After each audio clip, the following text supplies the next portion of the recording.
This is Awakening. I'm Chandra Prasai, and we welcome our viewers around the world.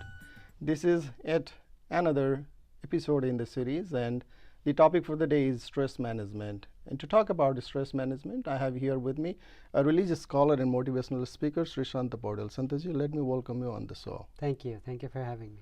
All right, stress management. So first of all, I would like to ask you, we're not stressed, right? We're How are not you? stressed at all. We're just having fun. Right? All right. So there's a saying by Lou Halls, which is life is 10% what happens to us, but 90% how we respond. In talking about these sayings, what are the stressors? What is the cause of stress? Thank you for a wonderful question. In our life, we go through different times, both good and bad. We respond to those situations spontaneously. If we are going through good times, we are joyous. We enjoy our life. We enjoy the moment. We cherish it. We dance. And when we go through tough times or the bad times, we feel a little hopeless, a little upset. We become anxious to those situations. But how we respond to those situations in a longer run, not the spontaneous response to it, but how it affects us in a longer run, determines our character, who we become, right? So the saying makes a perfect sense when it says 10% of our life is what happens to us and 90% how we respond to it. Because a lot of times, it is the reality of life that we go through both good and bad times. They are the realities. We fail. Even the most successful people that we see around the world today, they have been through some colossal failures in their lives. Be it A.R. Rahman or Thomas Alva Edison or Steve Jobs, or we can name so many of them. So these are the realities. We suffer a lot of times, but how we come out of it and how we respond to it, whether we are taken over by these failures or we learn something from them and respond to them accordingly, determines the A.R. Rahman that we know today, the Steve Jobs, the founder of Apple, that we know today. So, of course, that statement makes a perfect sense. So the question was, what are the stressors, right? So for a lot of people, like in the United States, public speaking is one of the greatest fears. It's a stressor for many. If you ask me, it is not a stressor for me because I'm so used to talking to people. I do sermons, weekly meeting and a monthly religious meets. I do that all the time, so it is not a stressor for me. Some people are overwhelmed by their failures. They don't find a job and they begin to cry. They go around the corner and feel hopeless. I have failed many times in my life, in my academics, in my career, but I have learned to get over them, analyze the situation, and get over it. So it can be many. Like you can be affected by something, I may be affected by something. Like there is a theory called cockroach theory, right? So if someone sees a cockroach, a lot of people jump out and scream and yell as if it's going to bite you to death. But to me, a cockroach is not a fearsome animal. It fears some reptile or whatever, or insect. It does not affect me. I can simply throw it out or crush it or whatever that I want to do with it. So stressors can be different to different people. So it can be the failure in your job search. It can be how hard your education is or your career is, the death in your family, your divorce, or things of various nature. They all can be stressors in your life. So the stressor could be also some sort of physical, which is biological, or some sort of internal or external sort of stressors. Yeah, there are different kinds of stressors, right? Sometimes the stressors are emotional. Someone that we like or someone we are deeply attached to, if the person says something bad to us or leaves us for somebody else, that is an emotional stressor, right? So some other stressors, if I'm sick, I'm having flu or I'm having some sort of chronic disease, that can be a physical stressor. So there can be multitude of stressors in our life. All right, we talked about stress management a little bit, and we talked about stressors. And it could be many for different people. It depends on individuals. Some might have internal, some might have physical, outside, externals, and so on. So there's certain spontaneous reaction to something comes within from us. Is it okay to kind of stop it, or just let it go, or let it happen? There are so many studies, there are so many research, there are so many videos on ways we can be unaffected by difficult situations, right? But can we really stay unaffected? When someone dies in your family, can you remain unaffected? When you have a severe fever or headache, can you stay unaffected and avoid the situation completely and just be happy? When we go through good times and bad, like I told before, we give our spontaneous reaction to that. If we're happy, we're joyous, we're dancing, we're elated. So if it is okay to be happy, joyful, elated, dancing when good times are rolling in our lives, isn't it okay when bad things happen, we cry a bit, we stay hopeless, or just be disappointed for a moment? It is okay to have those reactions to difficult times. So people normally talk about staying unaffected, but these are spontaneous reactions. You can't stop them. We all give that spontaneous reaction. There are two situations that happen after that. One, we hold on to those emotions for long. Two, we don't analyze, we don't learn from it, and we do nothing about it. Let's say I have this bottle of water with me, right? If I hold it for a minute, nothing would happen. If I hold it like this for an hour, my hand would start to ache. What if I'm forced to hold it for a day? My hands would go numb. My body may get paralyzed. So the weight in all these circumstances of this water bottle, it didn't change. But what happened if I hold it for a day? My body become paralyzed.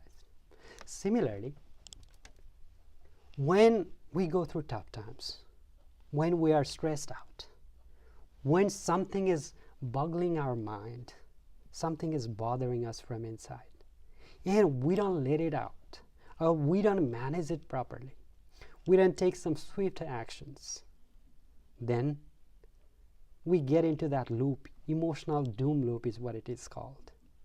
We cannot get out of it, right? So one thing, it is perfectly okay to have those reactions, but the most important thing is how long you hold on to those emotions. Because good emotions, our feelings, whether we are feeling joyful or ecstatic, or we are sad and hopeless, they are both contagious. If we learn to live happily despite of the circumstances we are in, we're always happy. And if we are hopeless and make a habit out of it, what happens? We're always hopeless. So dealing with those emotions in a longer run, dealing with those stress or those stressors, is a key to lead a happy life. So it is perfectly okay to have those emotions. The most important thing is how to deal with them, how to handle those stressors, how to respond to them. That is the most important thing. So it is okay to say there is a relationship between your physical, your body and mind. And the mind tells you something, that's how your body reacts. There are two ways, like we talked about in the beginning, right? Stressors may result from what is happening in our body or what is caused by our emotions. Like I said, if somebody that we like so much or someone that we love so much is gone, then there's an emotional scar within us. And there's a bodily reactions to situations. We are sick, we have a cut in our fingers, we have headache and things of that nature. Our there are some hormones that body produces to deal with those stress. Cortisol is one of them, right? So there are other hormones too. Body reacts, the glands in our body react by releasing those hormones. But the problem is when you are always stressed out, the body cannot figure out when to stop releasing those hormones, and our life becomes miserable because it cannot handle the stress anymore. We cannot deal with them anymore. So of course, keeping them in check, keeping those stressors in check, or how we handle them positively, not negatively, and not affected by them negatively for a longer run, lets those glands function properly, and when that happens, we can handle those stress properly, effectively, swiftly. So there's a connection between how we react to them and how body responds to that. So there should be a balance between our body and mind in managing those stressors.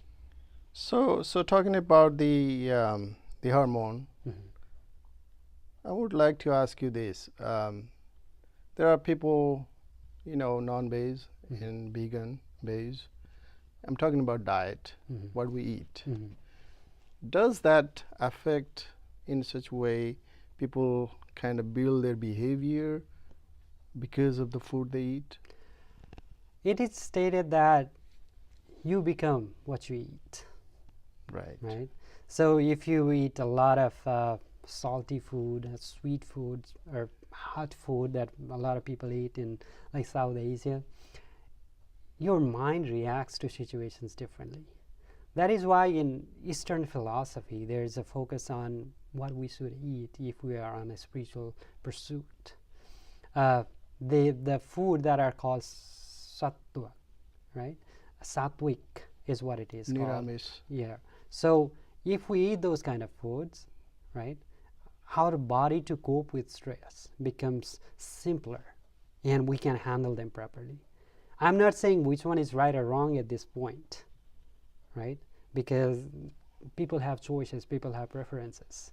But it definitely affects what we eat, right? Because if we eat the food that are that arouse our excitement, then our coping mechanism to stress becomes weaker.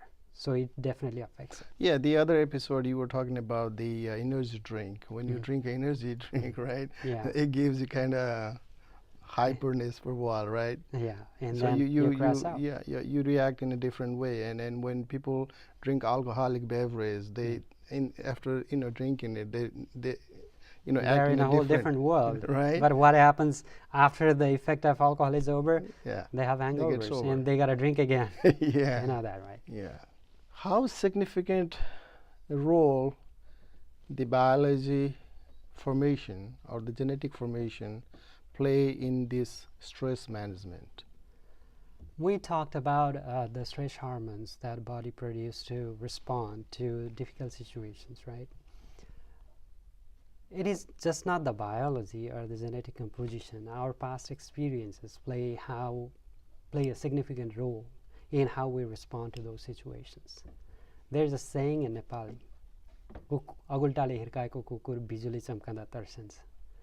While we translate it, it means the dog bitten by a stick gets startled when the lightning strikes, right? So if we have been through some traumatic experiences in the past, our capacity to deal with such situations significantly decreases. While I'm saying this, let me make it clear by a personal experience of mine. My dad is a diabetic. He's been a patient of high blood pressure for the past 10 years, 15 years. I had a fear in my mind for a long period that I would be diabetic one day and I'd have all those ailments that my dad has been suffering through, the hereditary problem, right? But I realized that if I live a different lifestyle, if I start living a healthy lifestyle, if I start building healthy habits, cutting down on my sugar intake, sodium intake, cut down on my starch intake, and start eating healthy, not living a sedentary life, just working out, do some exercises, hitting out at the gym, the likelihood of me getting those diseases would significantly decline. I'm not saying that won't happen for sure, but it would decline significantly. So a lot of people say that, okay, they have a lot of cortisol produced by their body and they cannot adapt to those situations, they cannot handle those stress. My point is, they cannot be the excuse for you to live a stressful life. You can get out of it with a calculated, methodical approach in stress management. So it is not non-doable, it is not undoable. You can do it. You can beat those odds of living a stress-free life. This human body, this machine, Mm-hmm. is very good at memory. Mm-hmm. It remembers our forefathers, generation. Mm-hmm. This genetic composition, you just talked about, we can beat that. Mm-hmm. We can overcome with some of this calculated effort, like going to gym, having a healthy food or diet, Mm-hmm. and all of those things. By doing it, we can manage our stress. Mm-hmm. So what are the tips? How we can manage those?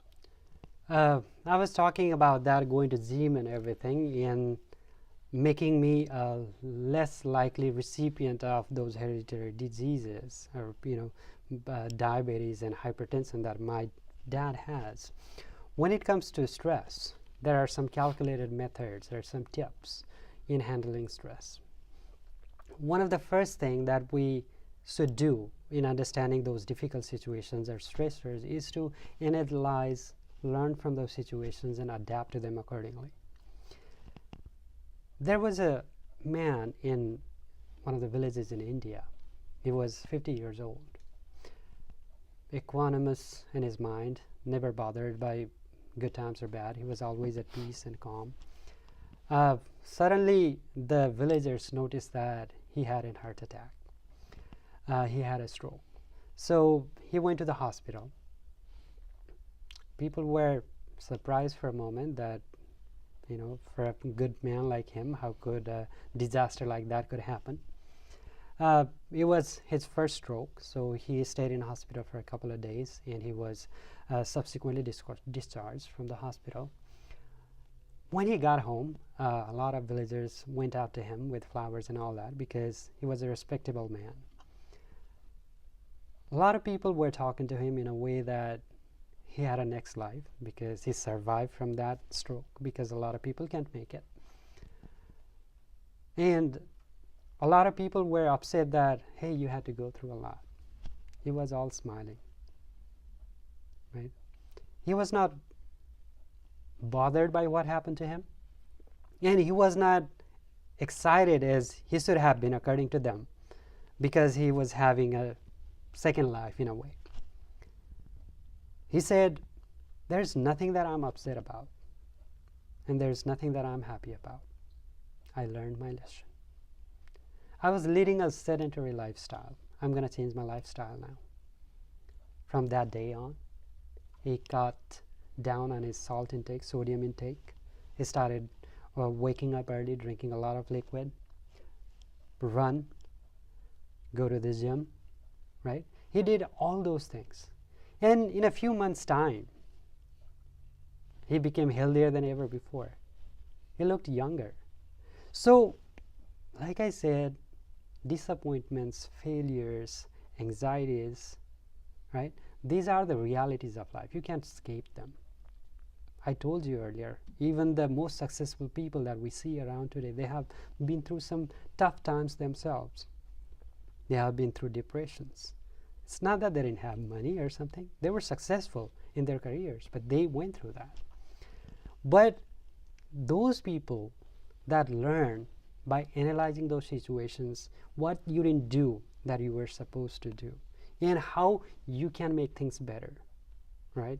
They have succeeded in their lives. So analyzing, not doing anything and repeating the same things again and again, and being unaffected by everything that goes around you does not make you successful, as people say. Right? You got to learn from it.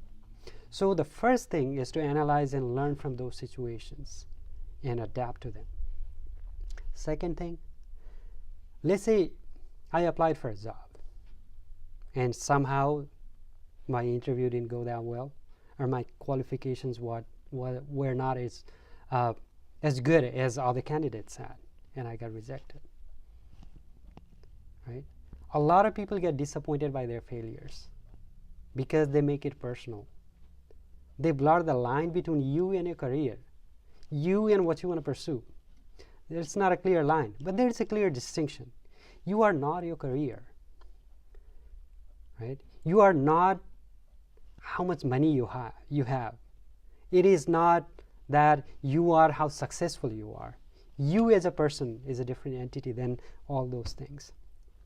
As they call it, these are the ambience of life. These do not determine your character. If you separate them and don't make those situations personal, or how you respond to them personal, you can get out of them soon enough, swiftly enough, and adapt to them.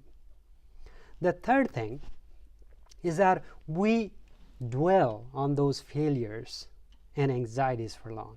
I gave you an example of a water bottle. If I hold it for one day, I may become paralyzed. If your mind is constantly disturbed by those situations, those failures and all that, you get into that emotional doom loop I talked about earlier. You get stuck in it. There's no way you can get out of that. The fourth thing that you can do, one of the issues with most people have, my Guruji always said that kya kahenge log sabse bada rog. We always have that need for others' approval in what we do. What people think about me if I do not get this job. If I ride a 1997 Toyota Camry, what would people think instead of driving a 2007 or 2019 Mercedes-Benz or whatever? We get affected by people's perspective about us so much. Realistically speaking, who cares what you do? It's your life. Live your life in your own terms. Don't get affected by it. Jack Ma, the Chinese billionaire, Alibaba. Yeah, the founder of Alibaba, you've heard the story of this guy. One of the richest, one of the most powerful businessmen there is in the world right now. He went to KFC, Kentucky Fried Chicken, one of the restaurants. 24 people applied for the job. 23 people got selected. He was the one who was disqualified from that job. Right? He tried at Harvard. He was rejected 10 times. People are always there to criticize you, regardless of how good you do. Behind your back, they're always criticizing you. They're always talking bad about you. Oprah, one of the most successful media person there is in the world today. She was fired from her first TV job. A.R. Rahman, the Academy Award winner. What happened? He failed the piano class. Now he is the most sought after musician there is. So when we begin to ignore the need for others' approval, then we begin to live our lives in our own terms. Right? Don't care about what people say. It's my life. As long as I'm living my life in my own terms, because when you begin to live your life in your own terms, even if you fail, you realize that you at least put an effort. When somebody forces you to do something, emotionally, physically, then you put a blame on others. Oh, it happens because my father didn't do this, or my mother didn't do this, or he said that, or my wife said that, and we begin to be bothered by it. So when it comes to stress management or difficult situations, don't analyze too much about what people think about you. Because like I said, your failure does not define your character, right? As long as you learn from it. Just like the guy who suffered from heart attack, from stroke. He realized to live in a healthier way. He changed his diet plan. He started working out.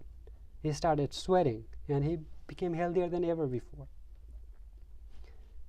Had he been bothered by people saying, oh, you got a next life, oh, I'm sorry you had to go through all this, and became bothered by it, you would probably suffer from a stroke in next month or so. The last thing, last but not the least, change your perspective when you fail or go through difficult situation. A lot of people think that when they fail, it is the end of their world. You're useless. You're not worthy enough. But when you change the perspective to realize it, that makes you, that made you more mature, more experienced. Just like Thomas Alva Edison said, when he was inventing light bulb, I found 999 ways that didn't work. When you take a mistake, it's getting one step closer to your success. Then good times are bad. When you succeed or you fail. When you succeed, you are joyous anyways. When you fail, you learn something from it. You learn the way you succeed next time. You gotta change your perspective. You should not let those emotions overrun you.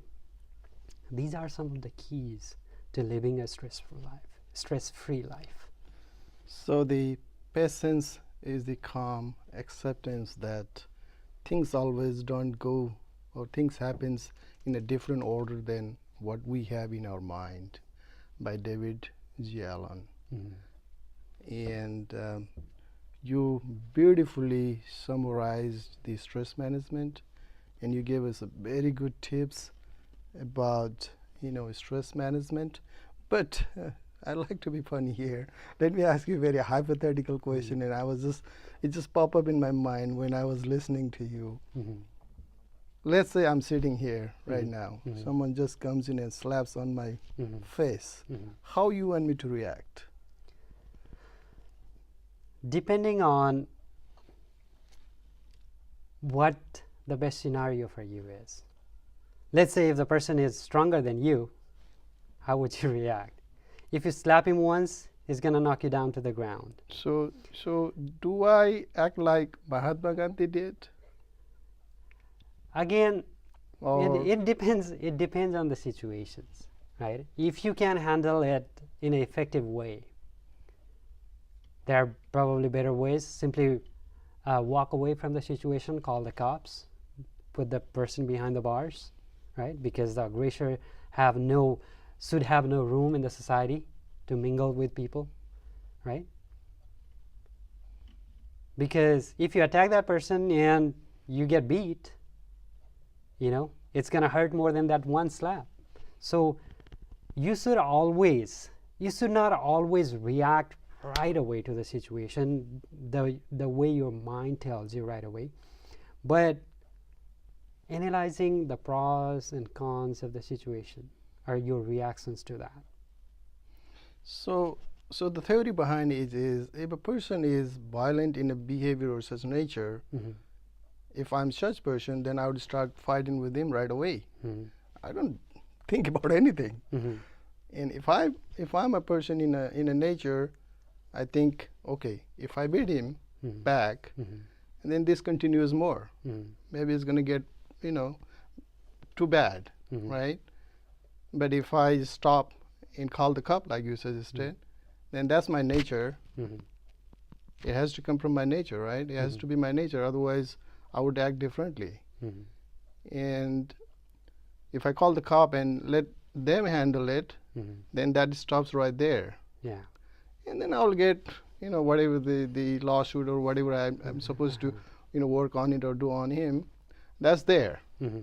So this would be a very good tip to the folks watching. That's why Mahatma Gandhi said, eye for an eye makes the whole world blind. So, correct. Right? Yeah. So if someone slaps you and slaps him back, and then he would punch you and you would punch him, he would start kicking you, you start kicking him, where does it end? Until someone pass out, right?